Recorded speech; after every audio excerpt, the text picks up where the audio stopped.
I hope this is working now. It says 4 people are waiting. What up? Jeff here with all my Bitcoin renegades. And I'm not sure if I'm on the right one. It doesn't look like it. It looks like I was just supposed to edit the destination.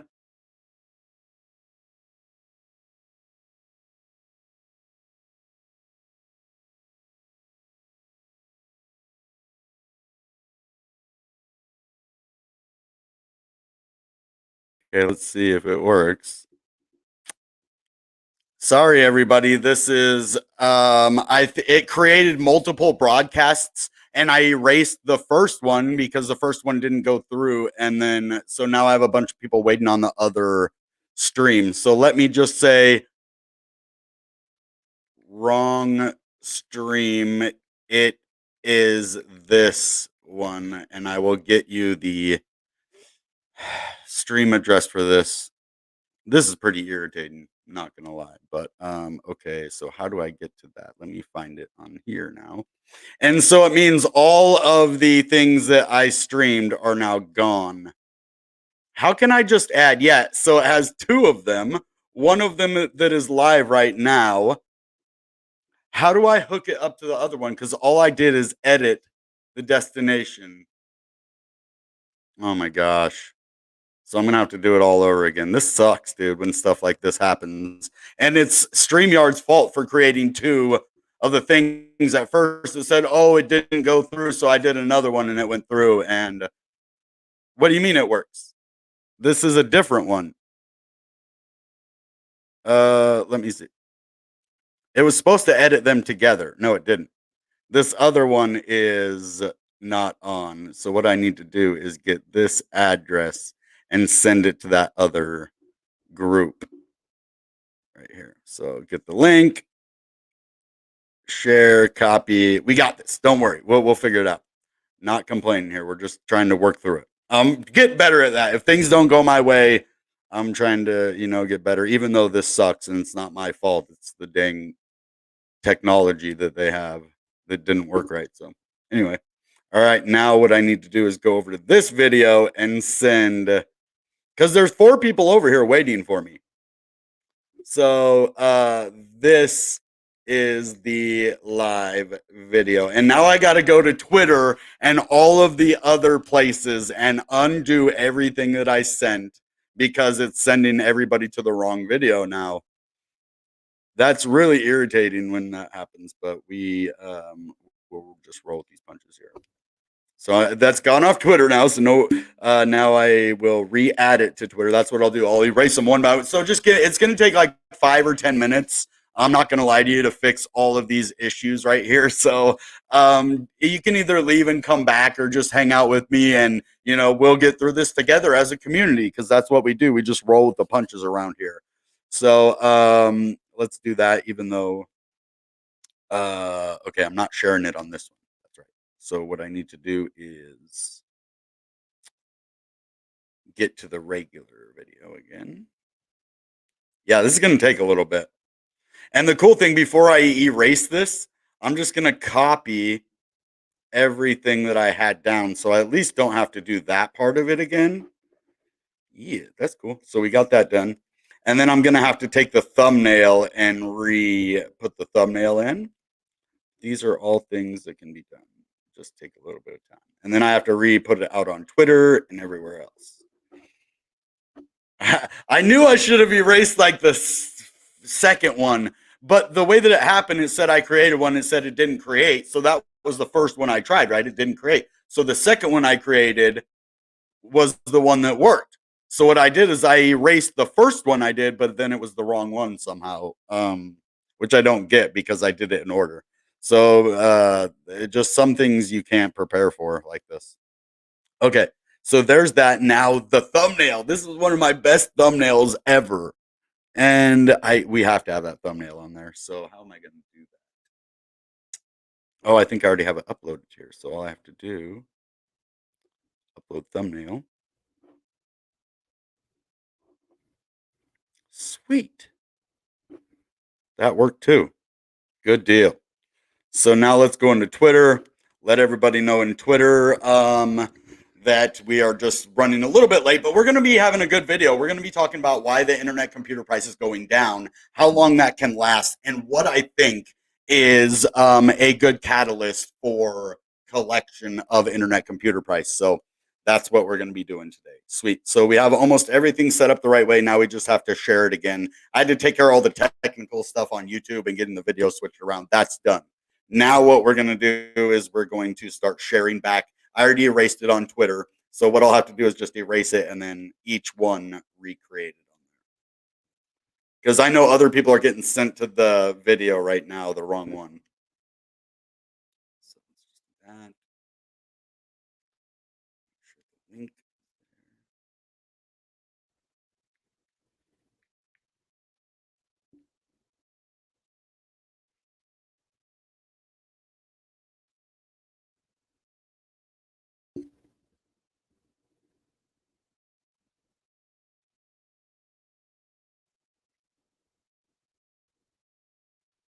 Make sure I had the right link on Twitter.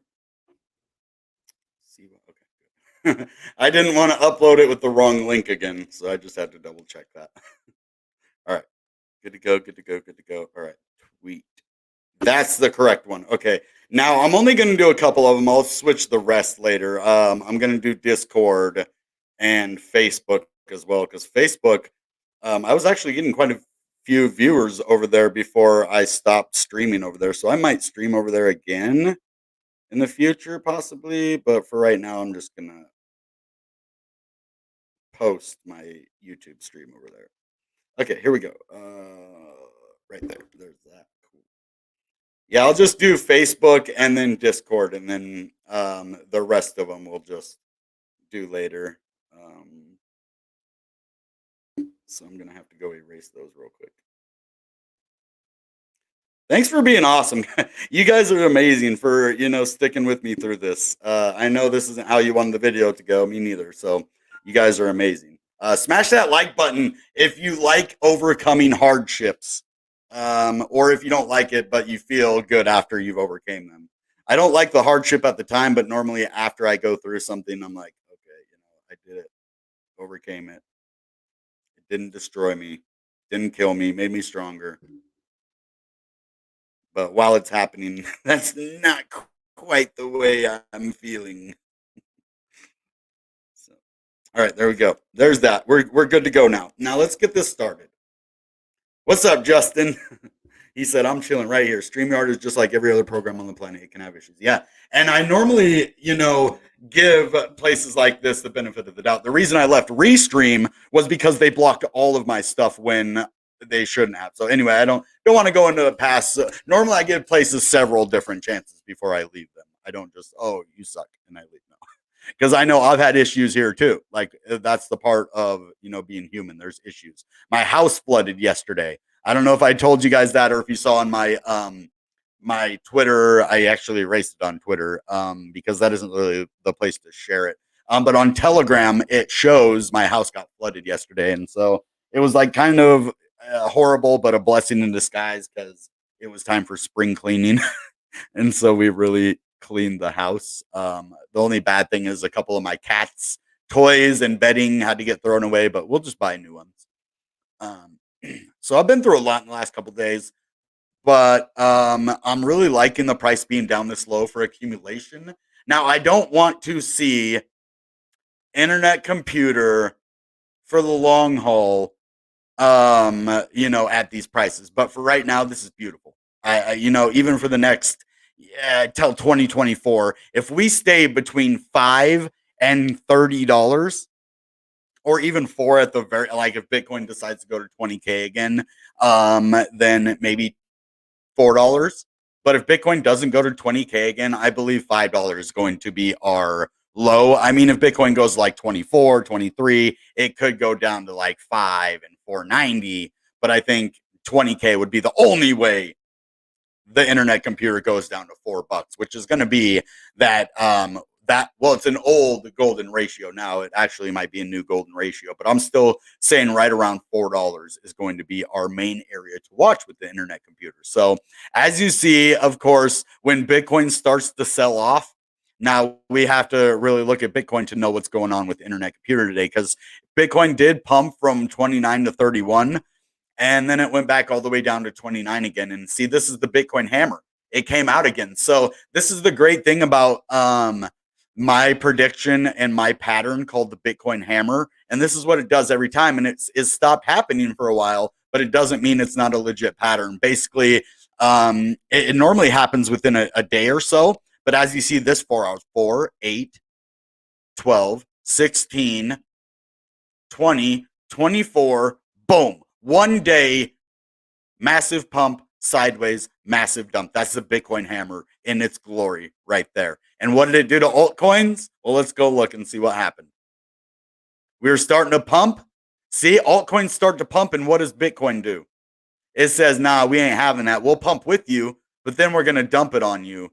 So, and this is the daily. This isn't the 4 hour. If we actually look at the 4 hour, it would look a little bit closer to the Bitcoin possibly. See, we didn't go quite as far up with Bitcoin, but when Bitcoin dumps, that's the Bitcoin hammer. We don't go as far up with it, but we sure do take the ride down with it. See that? We went up a little bit sideways, and then Bitcoin brought us right back down to where it thinks we belong. And this is what's going to happen. They are purposely trying to keep the price of altcoins low. And this is how the market works. This is how they get people to buy and sell at a loss. Buy at a high price, and then you get sick of waiting because it's either going sideways or down, and you sell out. You know what? I haven't actually sold any non-profit ICP or any other crypto in a very long time. I don't do that. Now, if I'm selling it because I'm getting paid in it, to do a job or something, that's different, because then that's money I have to put in my bills and my business and stuff, right? So that's the only difference. Am I selling any of my personal ICP or Bitcoin? Heck no. Not unless, I have certain reasons, that it needs to be sold, or I have plans or something, you know what I mean? And that's the only reason I would do it. So looking at this, we have another falling wedge pattern. And it kind of keeps happening. This does look a little bit like a symmetrical triangle to me, more than a falling wedge. But a symmetrical triangle, I believe, would be more like this, somewhere where it's symmetrical. That's why it's called a symmetrical triangle, right? So this, I don't think this could be that. I really think that this is a falling wedge that we have again. Now, I do want to look up what a symmetrical triangle normally does. Is a symmetrical triangle bullish or bearish?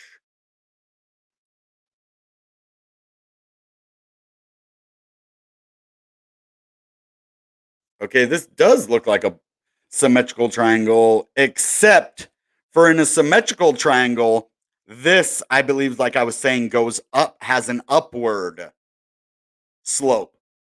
See what I mean? This one has a downward bottom slope. So that's why I think it's a falling wedge.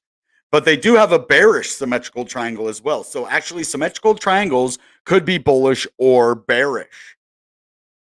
Now, is this a bearish symmetrical triangle? Okay, it's not a bullish symmetrical triangle because that one goes up. Now, a bearish one, it could possibly go down. Having this go up and this go down. But since both of these are in a downtrend, the resistance is in a downtrend and the support is in a downtrend, that makes it a falling wedge. Now, if this was in an uptrend and this was in a downtrend, that would be a symmetrical triangle. And then if it was going up, it would be a continuation pattern. If it was going down, it would be a continuation pattern. It's a continuation pattern. So this isn't that. Cool. We learned something new today. Basically, you can have a bullish or a bearish symmetrical triangle, and they have to kind of converge in a symmetrical way. So, and one has to be going up and one has to be going down. You can't have two down or two up. So, all right. Now, with this falling wedge, we don't have a breakout. That's the thing. It's still a falling wedge. Now, we are kind of getting to the end of it this is the 4 hour, right?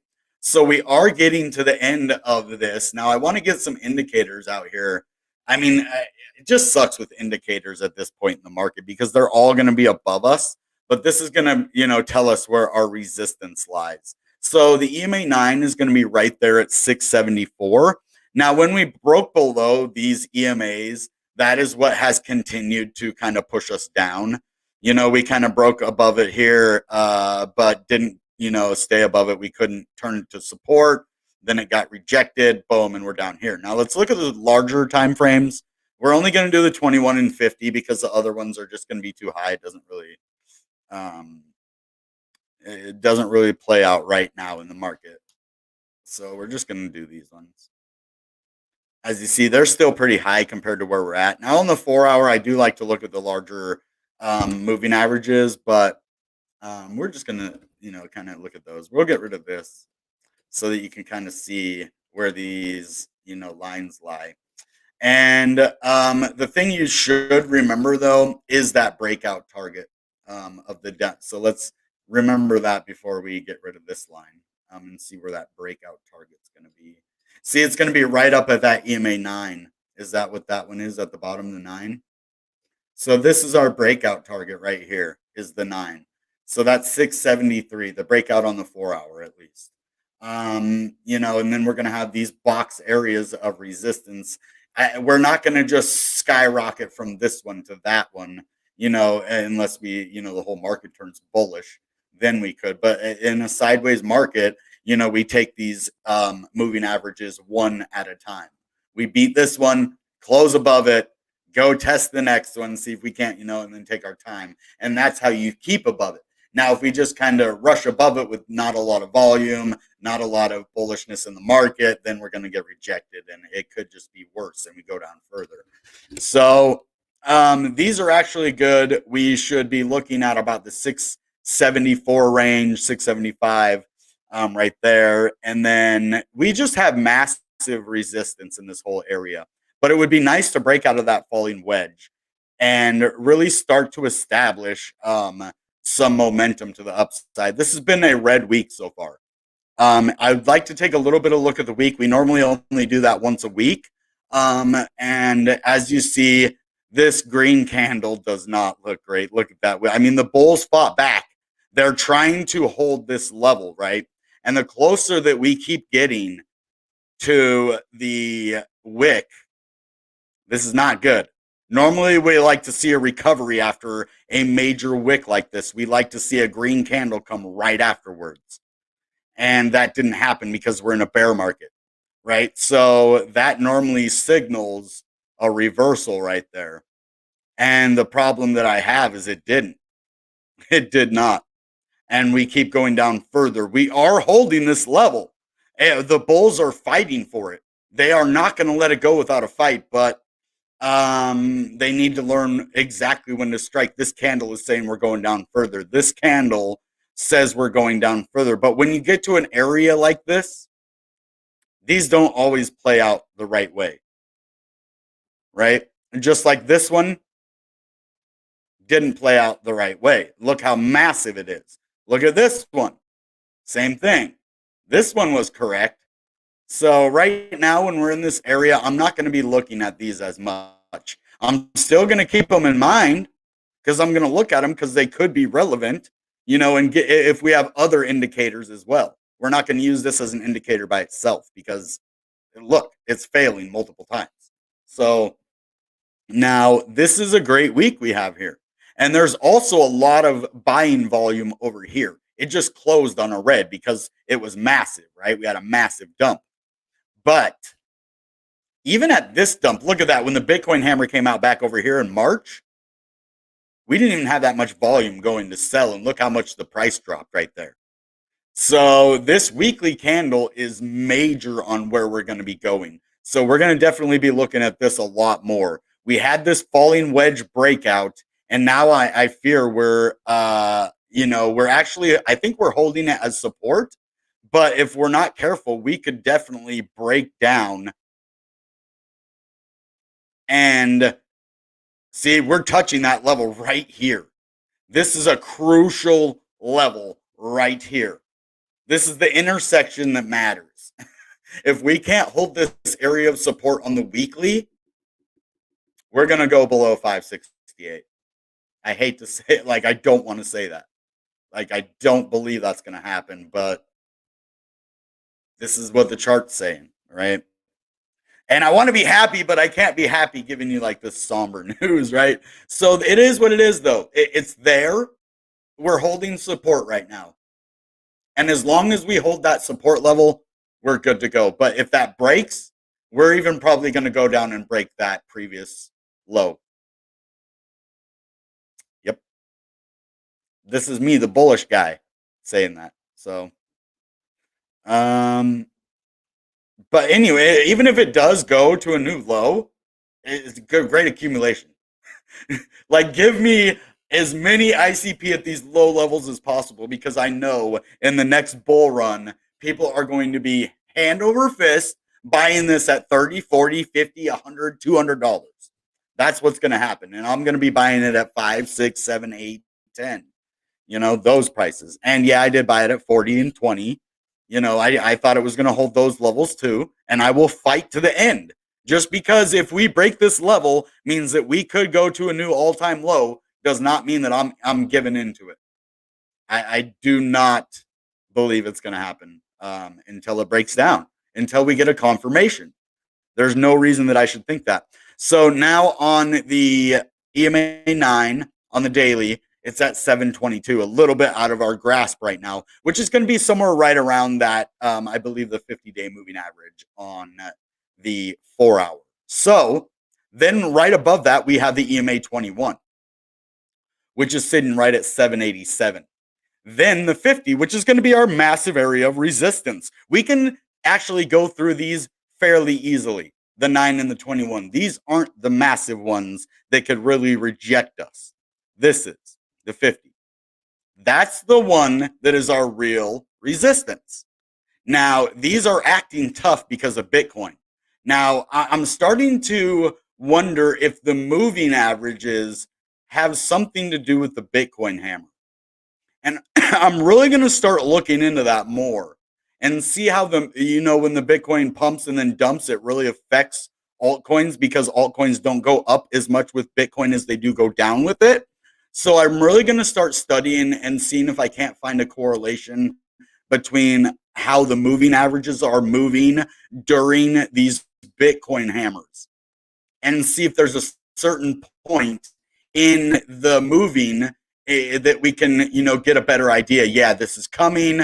Get ready to sell some ICP up here and buy in more here because that's what you can do. You can sell ICP at a higher price, like at whatever. Let's see when it went up to, well, this is the daily. So let's say when it went up to $10, you sold out your ICP. Say you had 1,000 of them, and now it's down at 650 again. Well, that's about a third. So now you can buy 1,250 ICP. So you just sold right here. How many days ago? June 2nd. You just sold 1,000 ICP at like 950. Let's say you sold at 950. Then you're able to buy back at 650, 655, whatever. You have about 1,200. You have more than that. You have probably like 1,300 ICP now. Like 1,300. So that's the way you could really raise your amount of ICP. It's so risky. And it's like kind of shorting the market, but a little bit. It isn't leverage trading, but it's a way you just put it into a stable coin at like 950. And then as soon as it goes down to your buy-in target of like $6, then you buy in again. Boom. You just made a lot of ICP. Now that's high level stuff, not financial advice. This is for entertainment purposes only and educational. If you want to go and try it on like a virtual portfolio first and see how that works for you. Like on eToro is the only one that I know that has a virtual portfolio where you can buy. They give you $100,000 of virtual money that you can buy cryptocurrency with. It's not real. You can't cash it out, but it acts as real money that you would be putting into real cryptocurrencies that if you had real money in, and you can play around without actually losing your real money to see what trades work best for you. If you wanted a strategy, but you didn't want to put money behind that strategy until you know it works, that's what I do. And I turned 100 into $500,000 over there. Um, it's probably like at about 380,000 now. I've lost about 120,000 of that in the last 6, 7 months. But as for ICP, I think we're hitting a bottom right here. I think we're going to hold support really well. We have not broke down that below, but I do not like the weekly. I'm not liking those longer time frames now. It's looking scary to me. That is a scary weekly chart, and I'm not bearish on it. It's looking a little bit, a little bit dangerous touching that support. Now, if we hold that support, everything is going to be awesome. I think we're going to hold it. I don't think we're going to need to push down lower than our previous all-time low, but that all kind of derives out of what happens with Bitcoin. And see, our average price is getting a little bit lower now as well. As you see, we're below our average moving. As you see, I put a line where we averagely move right around 676, which is actually like the EMA 9, or the EMA 21 on the 1 hour. But yeah. So now I want to get the RSI out here. Let's get rid of these moving averages. And I'm really going to um, look at this volume, because this is what's going to tell us if we're going to hold this level or not, is the volume and where we're at in the volume. Okay. So we are definitely under the moving average of the RSI, which we are under the 9 as well. That those kind of correlate together, the 9 moving average and the 14 RSI. Normally, when we break below the 9 moving average, we also break below the 14-day moving average on the RSI, which is telling us if we're undersold or oversold.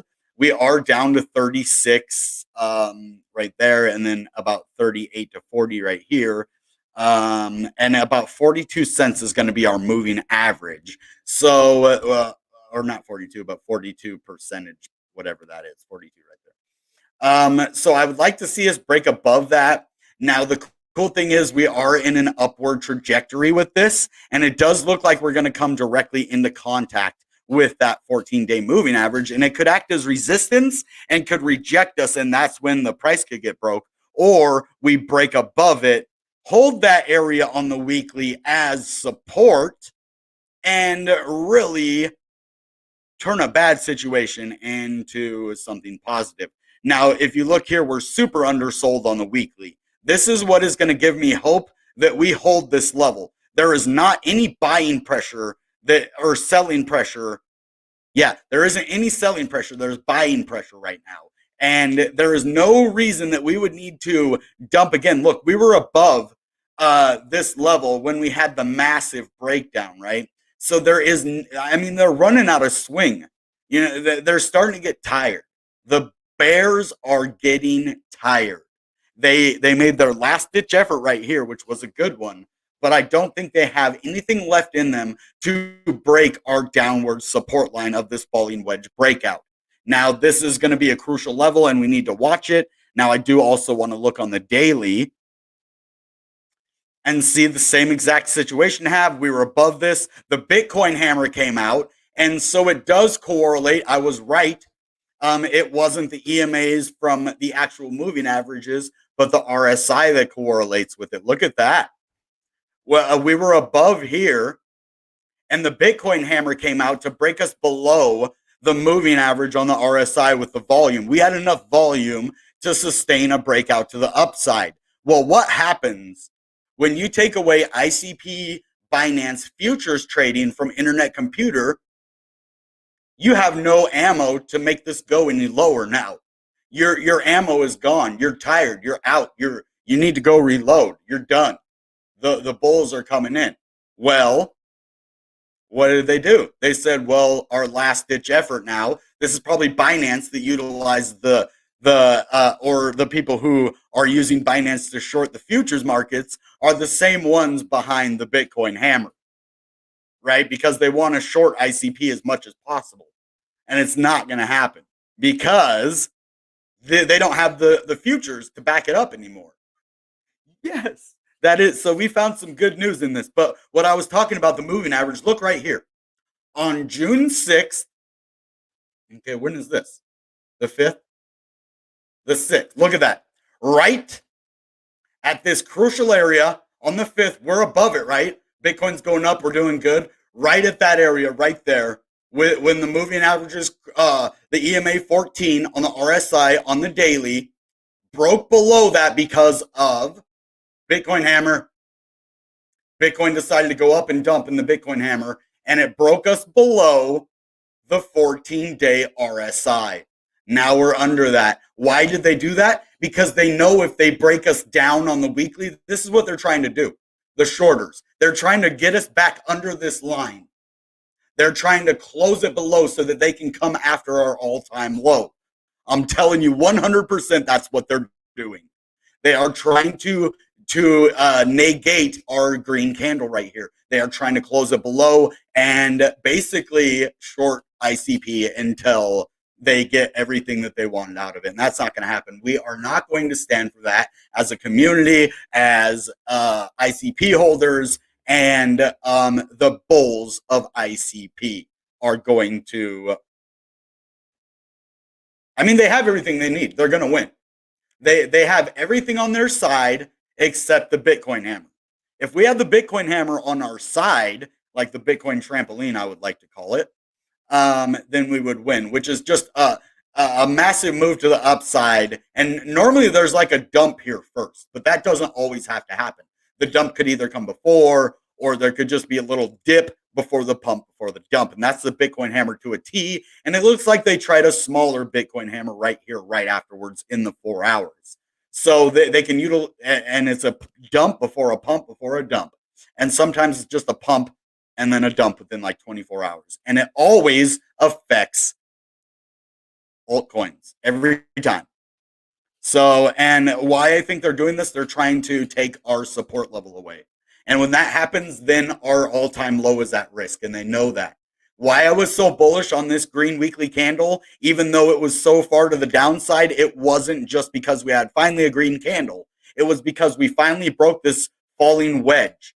And now this could signify a reversal, and we're holding that all-time low below us. We're not at risk of losing it right yet. We have some support now that we broke out of this. So if you understand everything that I'm saying, this is a very fierce battle for this level. The bulls and the bears are fighting, and they are using their genius, people behind the scenes to try to take this level. And the bulls are using their genius people to do whatever it takes to hold this level. And I love it. So we're in a battle right now. This is the battle of Seattle. But we're not just in Seattle. The ICP battle of Seattle.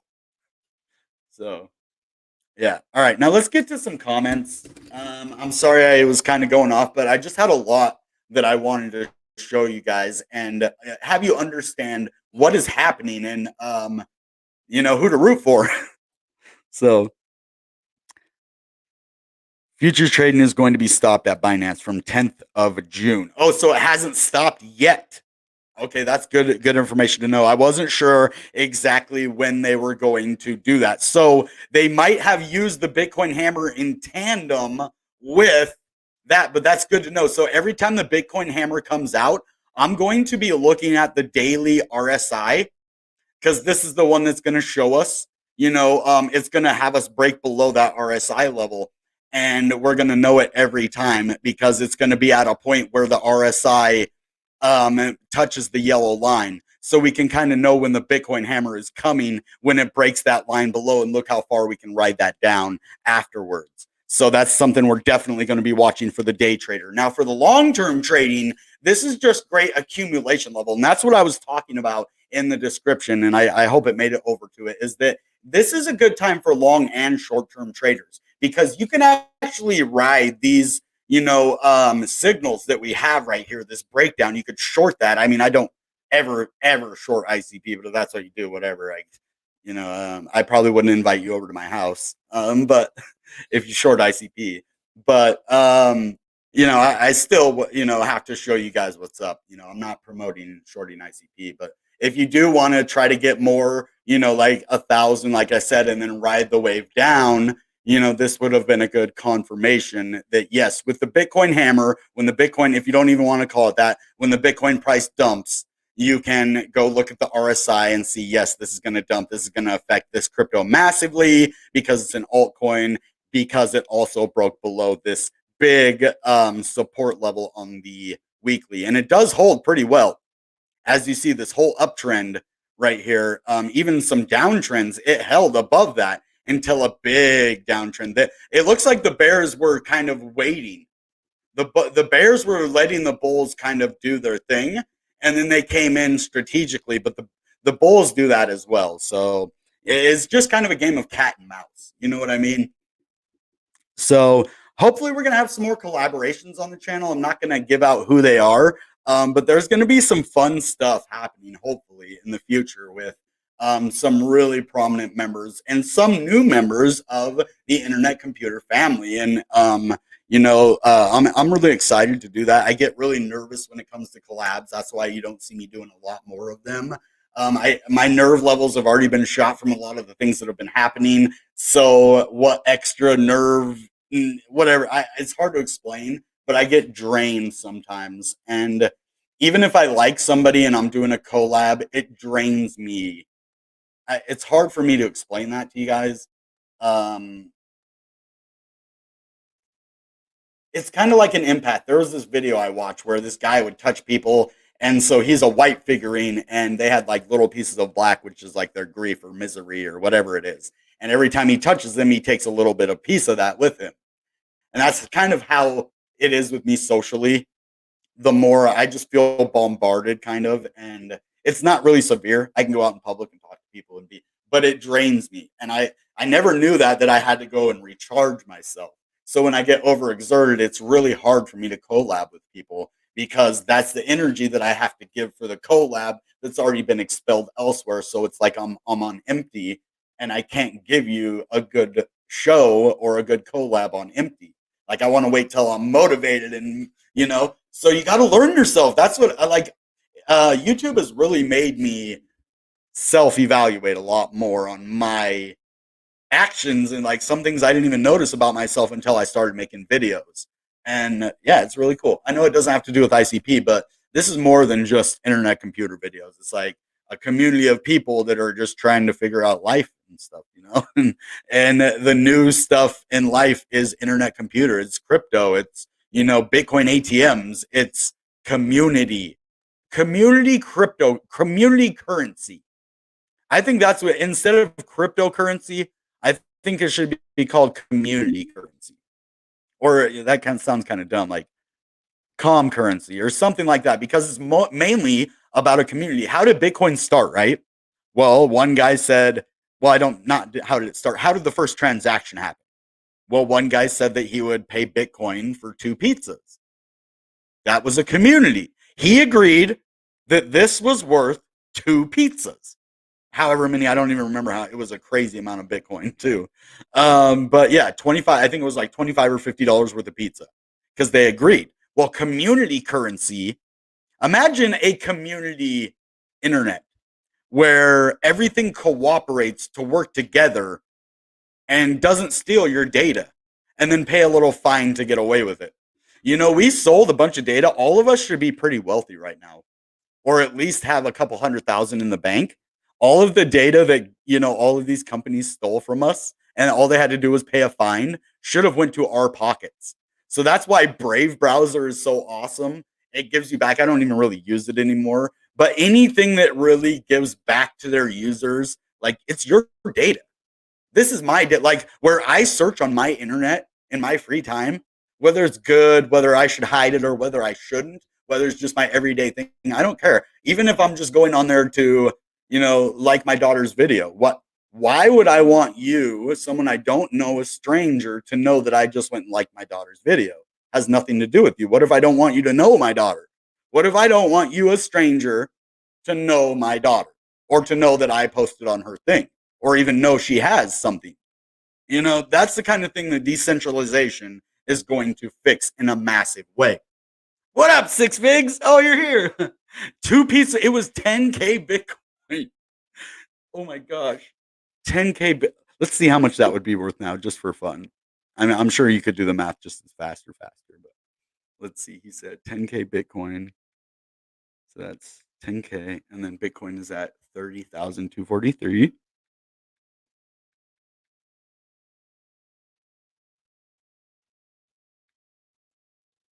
302,430,000 for two pizzas. $302 million at today's prices.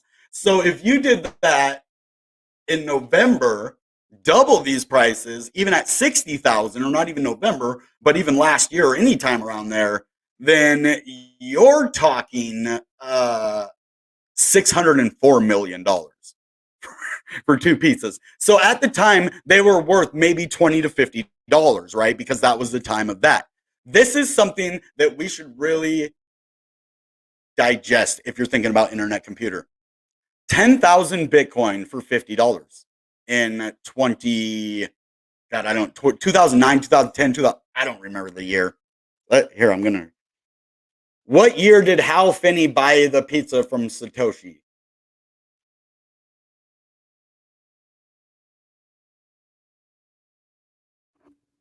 Pizza Day. 2009. Okay, so 1 year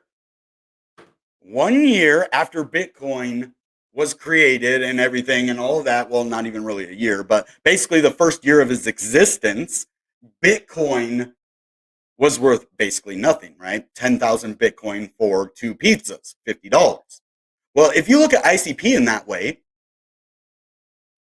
$302 million worth of ICP.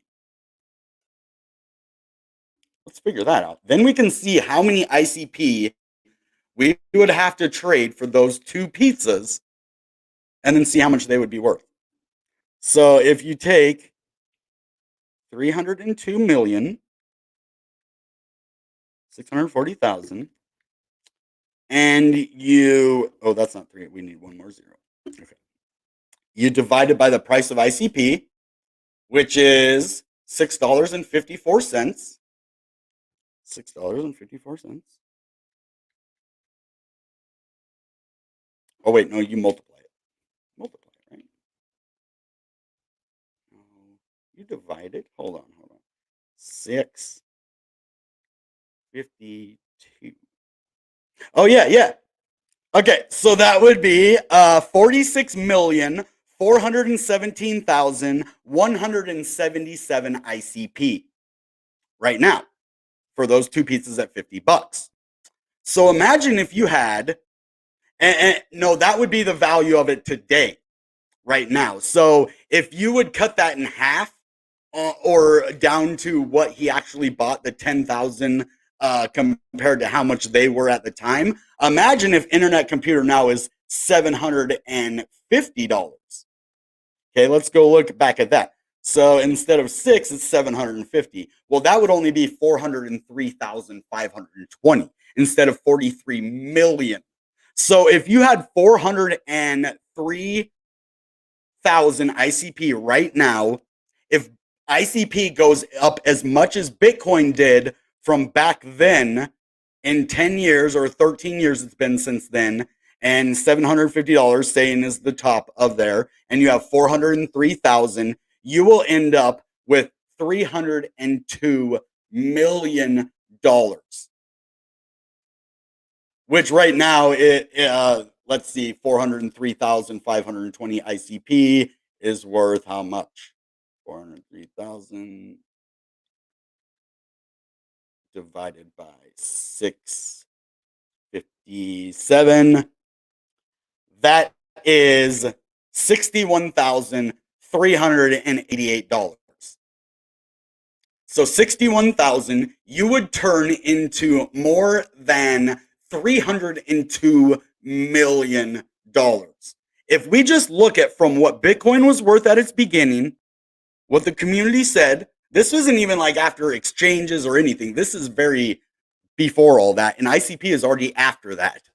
So I'm giving the benefit of the doubt to Bitcoin here, right? And if we even, I know it's been kind of confusing with the numbers I'm talking about. I'm just trying to divide and appropriate the amount of Bitcoin now, what it's worth, compared to the 10,000 Bitcoin that he had that he spent on the $50 worth of pizza now, compared to how many ICP it would have taken to do that exact same transaction back then, if we are comparing the value of ICP to that of Bitcoin then.